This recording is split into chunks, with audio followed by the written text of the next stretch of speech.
Salamat ko sa Diyos. Meron palang tao nga estiminto nga nakatulong sa amin. Makapalit na jog tambal sa mamatay ang sakit. Dito ingon iyak sa kagool ko, iyak sa kalipa ito. Mga kabro, mapagpalang araw sa ating lahat. Ngayon po ay balikan natin yung mamamasura po, yung pamilyang mga ngalakal na nablog natin na nabalikan natin sa nakaraang mga araw.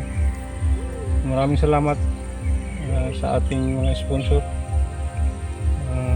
Mayroon tayong ipaabot sa kanila po. Mayroon pong nakapanood sa ating in-upload na video. So, maraming salamat talaga. Kung tandaan pa po ninyo, kung naalala po ninyo sa ating vlog, si Ate Russell ay nanawagan po sa ating mga kababayan na mapagamot ang kanyang sakit na toxic liver. So magpasalamat po tayo sa mga nag-share sa ating video. And malaking tulong po.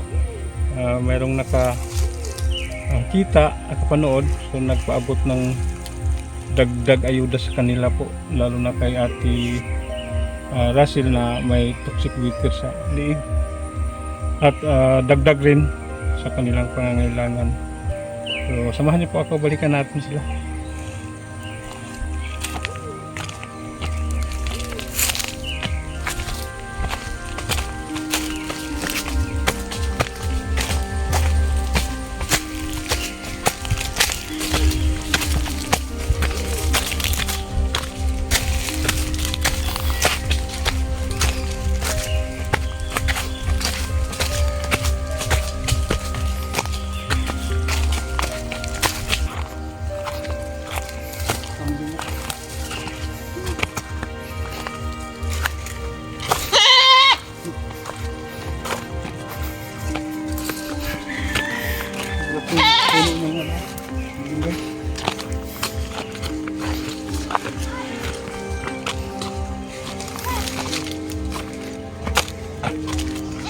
Hapon Russell, balik me.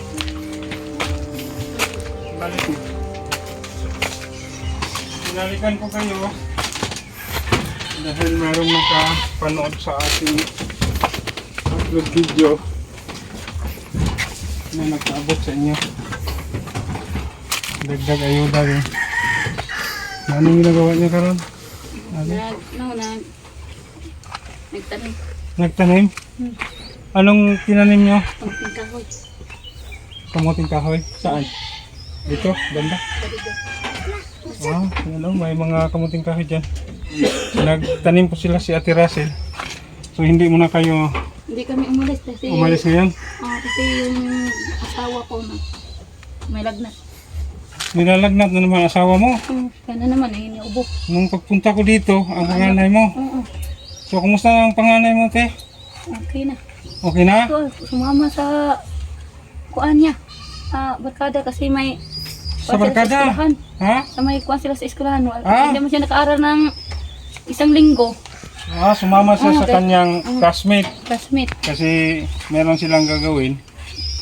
Hindi kasi nakapag-aral dahil nilalagnat. So ngayon, gumaling na. Magaling na ngayon. So ang nilalagnat na naman ang asawa ninyo. Bakit po, ate? Bakit nilalagnat si Kuya Alex? Kasi yung dahilan yung kuan siya sa araw tapos umulan. Yun. Yung dahilan yun. Inuubo na siya. Galing sa init tapos biglang naulanan. So kaya nagkasakit. Saan siya? Nandyan sa loob? Nakahiga lang ba? Ali. Inuubo nga. So ate, kumusta yung naibigay ko sa inyo na kunting halaga po sa mga nakaraang araw? Ayun. Ano pong nabili ninyo? Bigas at saka yung napadala ko ng gamot. So nakabili kayo ng gamot sa... Hindi pa. Kasi naghanap pa sila. Kasi wala na. Yung binilihan nila dati, wala na. Naubos na. Naghanap naman sila ng iba ng bibilihan. Saan doon sa Cebu? Sa Cebu. Wala kasi dito. Wala dito sa ating bayan, sa Bugo. Doon sa Cebu po bilhin yung gamot ni ate dahil wala dito.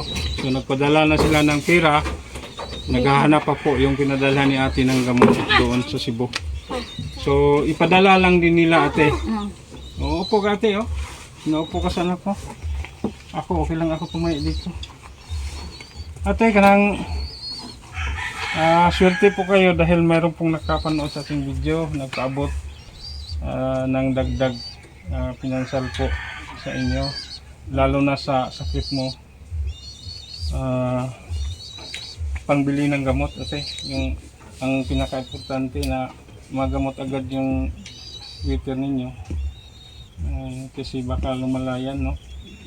So, ipa-check up mo yan balik sa doktor ate ha. Kasi mayroon tayong budget.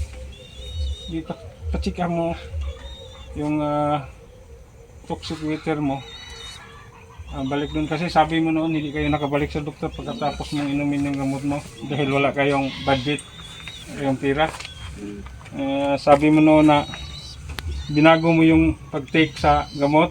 Binago ko. Hindi na consistent, hindi parang nag-take kayo ng gamot dahil walang pambili. Wala. Mm-hmm. Kasi hindi na kasi kami nakabili kasi wala na kami ibibili. Kaya hindi na lang ako pumunta doon sa doktor.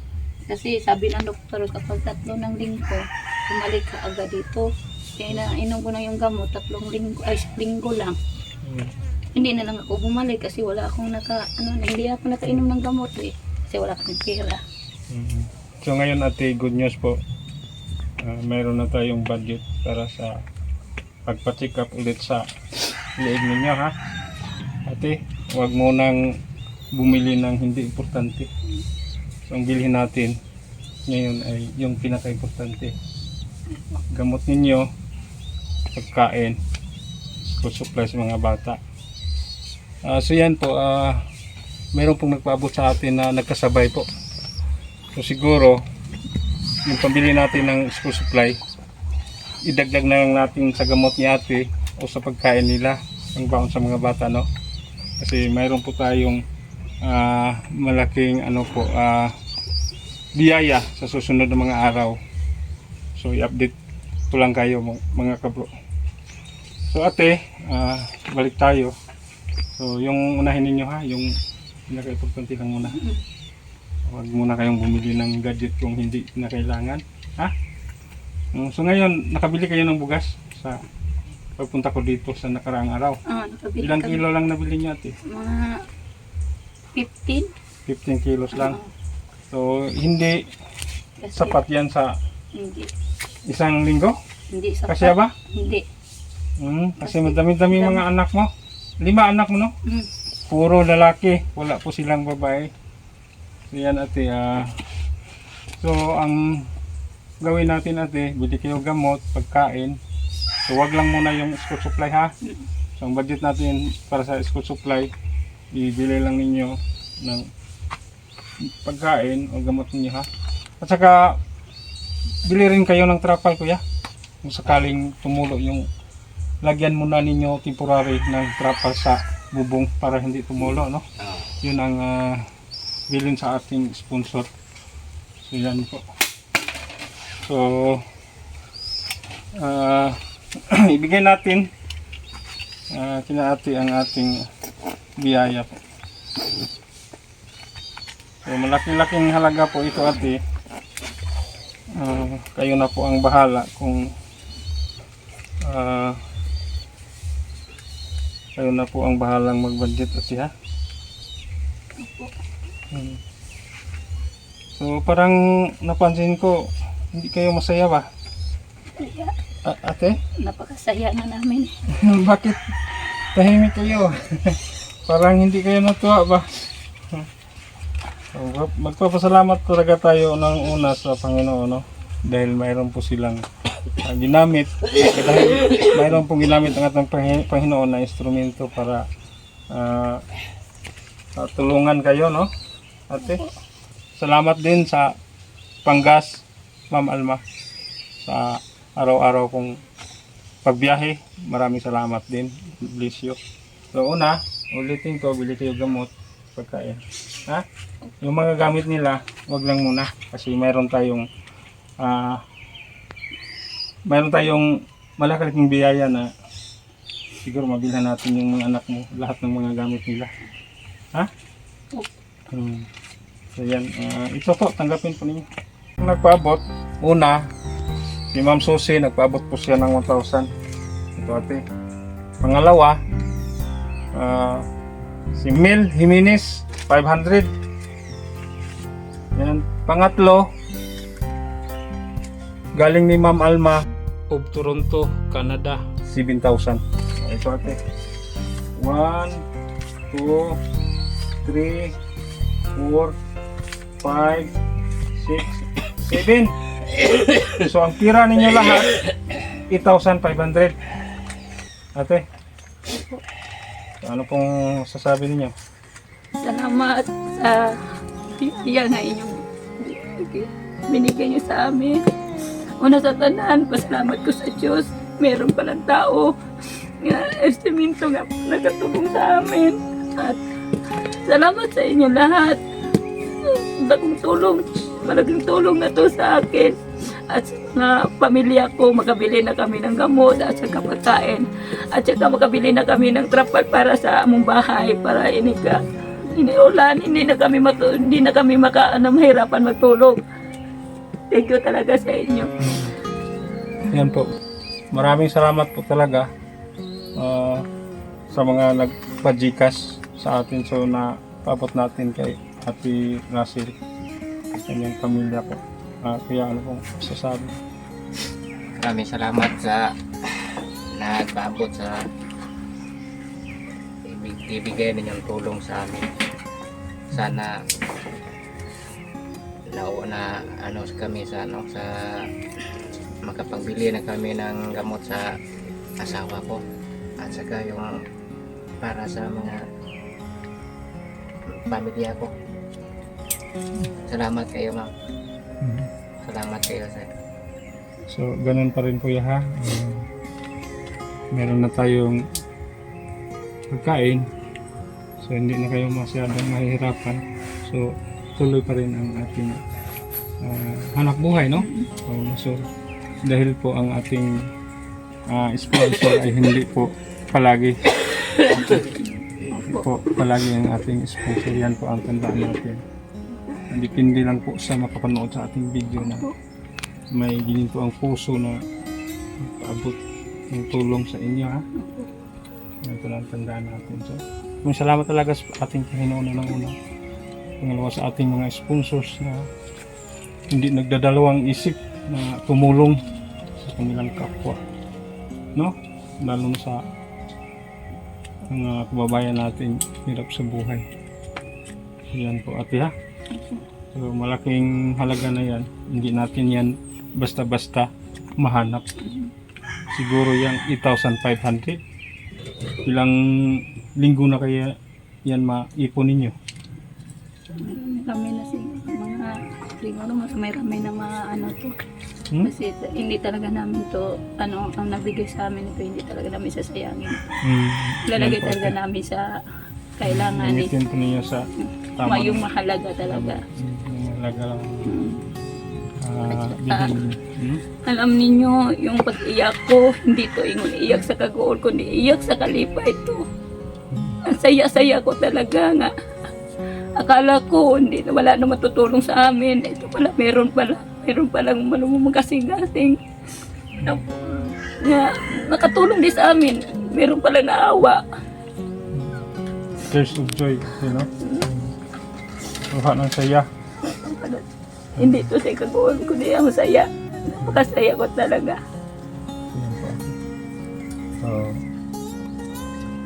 Ito po yung bahay nila mga kago. So tumulo na rin. Pinagtagpi lang na lumangyero. Dito sila noon. Banda sa likod nakatira.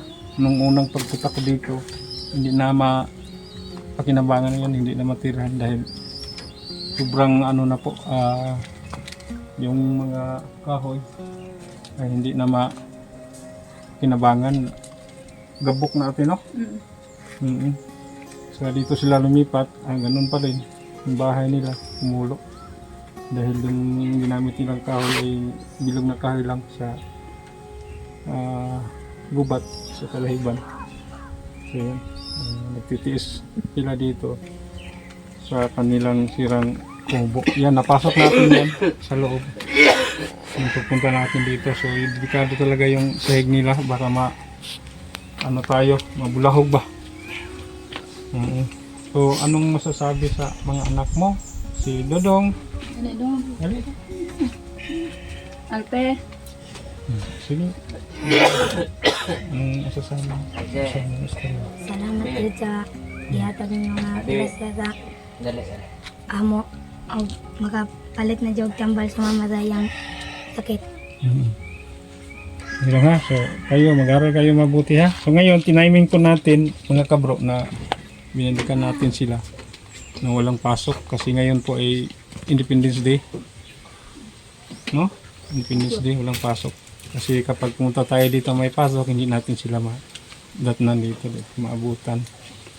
So yan, ikaw Dodong, ano masabi mo? Salamat sa paghatag sa amo na kwarta na palit na tambal sa akong mama. So, mayroon ng pambili ng gamot ng mama mo, Dodong ha? So, magpakabait kayo ha? Huwag magpasaway sa mama ninyo.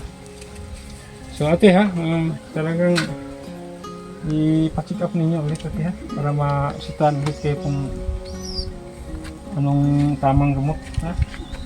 Kasi hindi kayo consistent sa pag-inom ng gamot. So kailangan ibalik nyo pagpa-check up sa doktor. Salamat sa grasya na gihatag karong adlaw ka lipay kay me kay kapalit na tambal lang akong mama pero maayo niyang sakit. Salamat Jod. So yan po. So mag-aral lang mabuti ha. Huwag magpasaway sa mama ninyo kasi mama ninyo ay may karamdaman. So yan lang po at hindi na kami magtatagal kasi meron pa kami pupuntahan. So kayo na ang bahala sa inaabot namin sa inyo ha. Ate, so maraming salamat talaga sa ating sponsor, ulitin ko, ni Ma'am Susie, nagpaabot ng 1,000. Si Mil Minis, maraming salamat, nagpaabot ng 500. At pangatlo, ni Ma'am Alma of Toronto, Canada, nagpaabot ng 7,000. Maraming salamat po ma'am sa panggas namin. Ayan. God bless you. God bless you po sa inyong lahat. Sige ate ha. Ayaw mo dire. So sa mga susunod na araw, meron po kaming surpresa sa inyo maliban sa ipinaabot namin ngayon. Ha? So sabihin ko lang sa inyo kung kailan. Nakasoy na magkaon og kanang Jollibee ana ate? Ha? Hindi pa ninyo nasubukan kumain sa Jollibee? Hindi. Ano ba? Kuya, hindi nyo na sumukat? Kailan ate? Hindi nyo na... Kahit kailan, hindi talaga kami nakapasok ng Jollibee. So baka no? Baka bukas gusto niyo? Ha? Puntahan ko lang kayo dito ha. Ang handa na tayo. So matanong Ate Rachel, ano bang pangarap mo sa bahay niyo? Sana unta na magkaroon kami ng bahay ng maayos para hindi na kami mahirapan pagtulog at saka mga anak ko hindi din makahirapan pagtulog. Sikip kasi sila tagbi-tagbi na matalis dahigaan na ila. Sana naman makakaroon kami ng bahay ng maayos para higa naman kami na maayos, makatira naman kami maayos. So, ate, baka naman no, mapagawa namin kayo ng bahay. Hindi man gaano kalaki, gaano kaganda, basta may maayos lang kayong matutulugan. Sapat na okay na no, para natin sa bahay nila na sobrang nakapaawa talaga, sira na sahig. Yan, puro light materials lang galing sa lahiban, sa lasang, sa gubat. Sino? So matanong, kung sakaling doon sa baba, mayroon ba kayong lupa? Doon? So medyo patag? Saan ang balak ninyo? Pwede. Maliban dito sa pinag-picturean ninyo.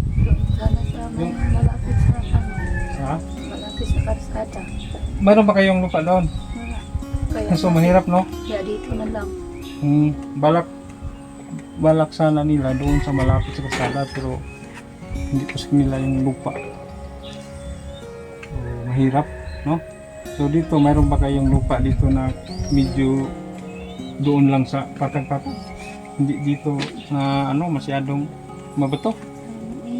Meron doon. Yung sa inyo ba? Sa inyo talaga? Ayan. Luba Ito dyan. sa katunay, may punuan sa tangka. Oh, dito. Dito ra dati. Dito sa may patag, dito. Oo. Katong namra abono? Oo. Maliit lang Kana na sa yun. may naet ko na ng karang gi kuanan poskong gibalayan poskong pagkamangko. Dire? Oh, dyan. Baba dyan. So, pwede dyan. Pwede. Pwede doon natin. Pwede. Kung sakali lang ha. Kung sakali lang na paggawa namin kayo ng bahay. So, asikasuhin muna natin yung pagtitirita natin. Na talagang hindi maka-abala sa may-ari ng lupa. Hindi maka-isturbo ba, no? Importante talaga ang una ang lupa. Sige ha. So, mag-update lang kami sa inyo kung ano ang unang hakbang natin, no? So, good news din. Mayroon nang nag-message sa akin na sponsor. Gusto nila na paggawan kayo ng kubo, bagong kubo, bahay, no? So, anong sabi mo ulit? Okay. Thank you sa mag-apuan sa aming bahay. Thank you talaga kung totoo man yun. Nagpapasalamat kami. Hindi talaga ako mahiya magpapasalamat sa inyo. Panalangin nga ibibigay niyo sa amin. Kasi kung totoo man yun, makahiga na kami maayos, hindi na kami mahihirapan. Kahit maliit, okay lang. Basta nandyan lang. Yan po sa mga baguhan, no, sa ating video, ilang beses po tayo public ban sa kanila. So ang hanap buhay po nila ay pangangalaka lang, pangungulikta ng mga ano ba yun? Buti. Buti, Yung lata at saka yung lahat buti. ng ano, no, scrap, Mga sira-sira. yung mga sisira na mga gamit. Yan, minsan rin mayroon silang kita, minsan wala din, di ba? Sabi mo. So hindi sapat minsan pumili ng bigas, no? Meron nga kami makita pero hindi naman sapat.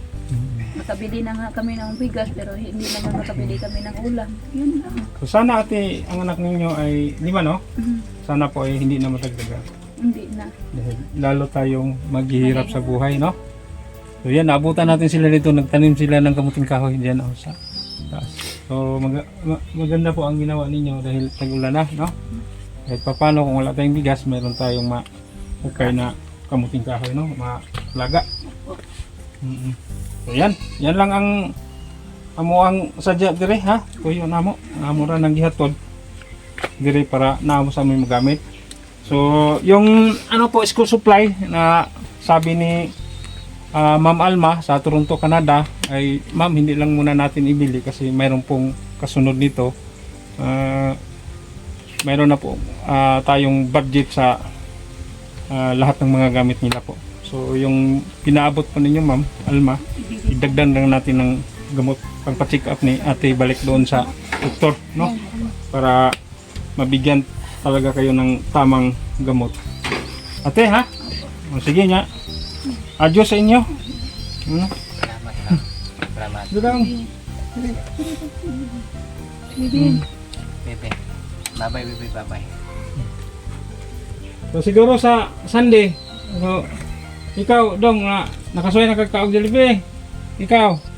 Wala, ikaw. Mag-Jollibee ka, ha? Gusto mo anak? Ha? Matuto sa siyudad, sa bayan? Ha? Gusto mo daw? Siguro karong Domingo. Ha? Gusto ko na mukha ko. Ano taon din na. Wala pa mo kasay kaon. Ikaw daw? Gusto ko pag-jatay beto. Gusto ko kasuwat po na.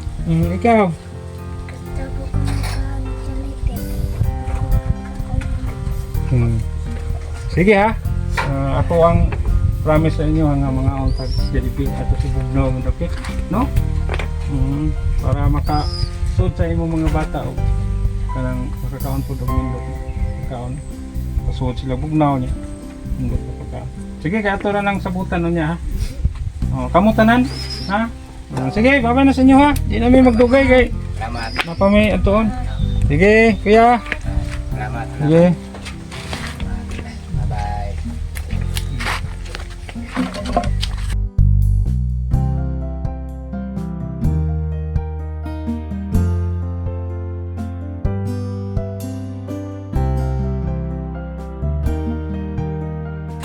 Yan po, maraming salamat po talaga sa lahat ng ating mga sponsors po.